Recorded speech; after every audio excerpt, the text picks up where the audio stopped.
Hello everyone, welcome to From the Star Wars Home Video Library. I'm your host Nathan P. Butler.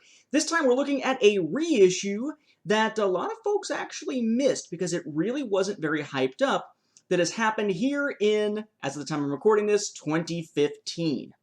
What we're looking at this time is this.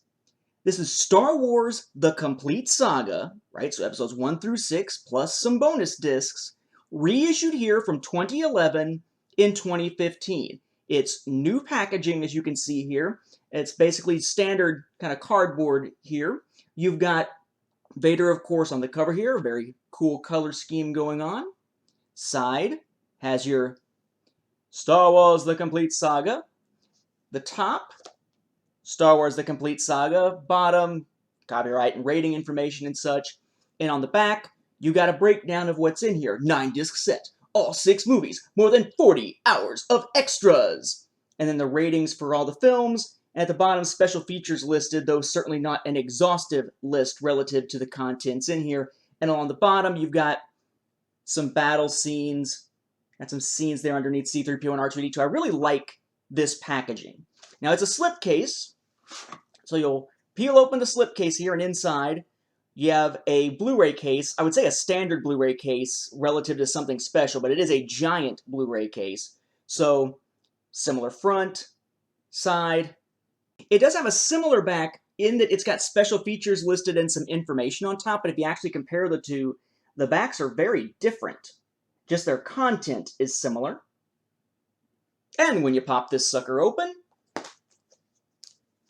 you've got yourself a booklet we'll look at here in just a moment. And you've got the Blu-ray discs for episode 1, 2, 3, 4, 5, 6. Then you got bonus discs for the prequel trilogy, the bonus disc for the original trilogy, and the documentaries and spoofs bonus disc. All Blu-ray, all in here in one of these type of things with the prongs holding them in as pages. The little booklet looks like so. Star Wars: The Complete Saga Guide to the Galaxy. Got TIE fighters on the back. It's actually one image when you open it up. It's going to give you a breakdown of what to find here when it comes to the bonuses for each film. Broken down on the disc. Got a nice image inside. Notice this is not, it looks like this should be a shot from Revenge of the Sith or something. It is not. Notice you've got Palpatine there / Sidious on the side, and that's not Vader's face. It's Vader essentially holding his own mask. I thought that was kind of cool. Very, Hamlet-esque. Alas, poor Yorick, I knew him, Horatio.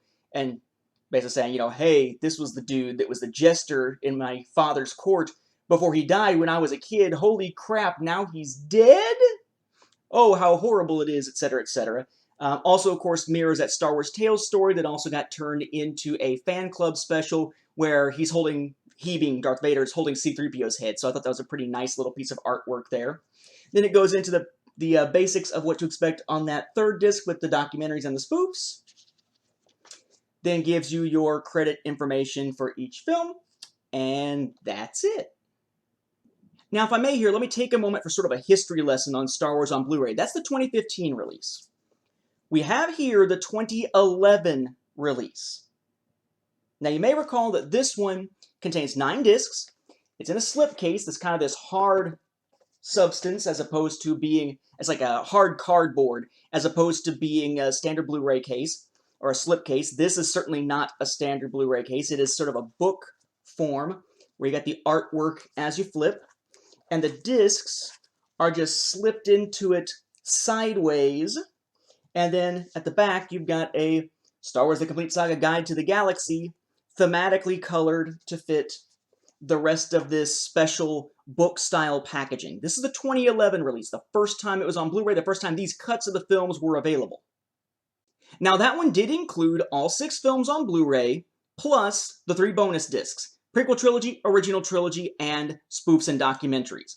Okay, but also in 2011, you could have bought the prequel trilogy by itself with no bonus disc, just the 3 films on their 3 individual discs, or done the same thing with the original trilogy, right? Again, 2011, just the films. You buy these together, you get the 6 films on disc that were from the Complete Saga, but you don't get any of the 3 bonus discs. You may recall that in 2013, there was a reissue. You have the prequel trilogy and the original trilogy. The difference this time is that while those 3 bonus discs are still not included, it is just the films. Each of these is a Blu-ray DVD combo pack. So you have the exact same Blu-ray discs as in 2011, plus you have a DVD disc that is new. It's the only time it's been issued so far as of when I'm recording this. A DVD version of each film, and those DVDs are of the Blu-ray cuts, or the Blu-ray versions. So it's the first time that those Blu-ray versions made their way onto something other than Blu-ray, DVD in this case, but the cuts themselves and the Blu-ray discs included were the same as in 2011. It's just a repackaging as far as those discs are concerned. But at least in this case, you got those DVDs, so you are getting something new for your money. So with all those different products floating around, what is this a reissue of? This. This is just this in different packaging. All the discs are the exact same content, exact same labels, exact same discs. Just moved from this book-style, fancy schmancy packaging into one that is more standard Blu-ray packaging with the cardboard slipcase over top of it. 2011, 2015, same product essentially. Few things to note here. Me personally, I actually think I prefer this version. If only because I really like this cover compared to this cover, and as much as this is fancy in the way that it's packaged, I'm always worried that I'm going to scratch the discs when I'm taking them in and out of this thing. Whereas this is just a Blu-ray case with the little turntable type thing going on inside, or little pages inside it. It's really easy to get the discs in and out without worrying about scratching them. Downside of this is I would not have ordered this through Amazon. I needed to pick this up in person and kind of shake it to make sure it was okay, because I found that most of the time with these weird Blu-ray cases that hold a bunch of discs all on those little blue plastic prongs, half the time I order them from Amazon, they show up broken. So if you're going to pick this one up, I'd pick it up actually in the store and give it a shake to make sure you don't have any broken plastic bouncing around inside the thing. From a standpoint of future value, some might be wondering if it's going to be part of a collection, which of these can be expected to probably be more valuable in the future as a collector's item? The 2011 original or the 2015 reissue? You would think logically it must be that original one, right? It's special. I don't think so. I really don't. Let's go by precedent here.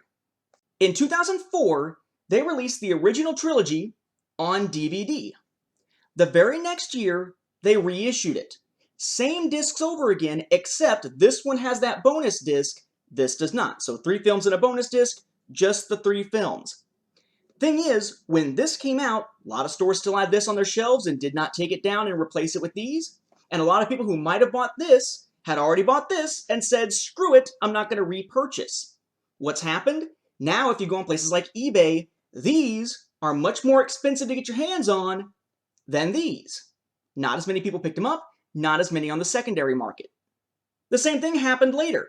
2006, you have the original trilogy re-released again, and this is just that Best Buy 10. We're talking about those limited edition ones that have the original unaltered versions on a bonus disc, right? Well, they came out in 2006. Then they were reissued in slim cases inside a cardboard slipcase as a trilogy set in 2008. What happened? Not as many places carried this one, and a lot of people who bought these back in 2006 because they wanted the unaltered versions on a bonus disc didn't see a need to repurchase it 2 years later in this set. So what's happened? You go on eBay, these, even with this collector's tin, are going for a lot less than these. I want to say when I picked this up, it was like $100 to pick this up off of eBay a couple of years ago when I was first hunting these down. Okay, so it seems that the pattern that we're seeing is basically as follows. There's an original release, lots of hype, lots of interest, lots of people buy it.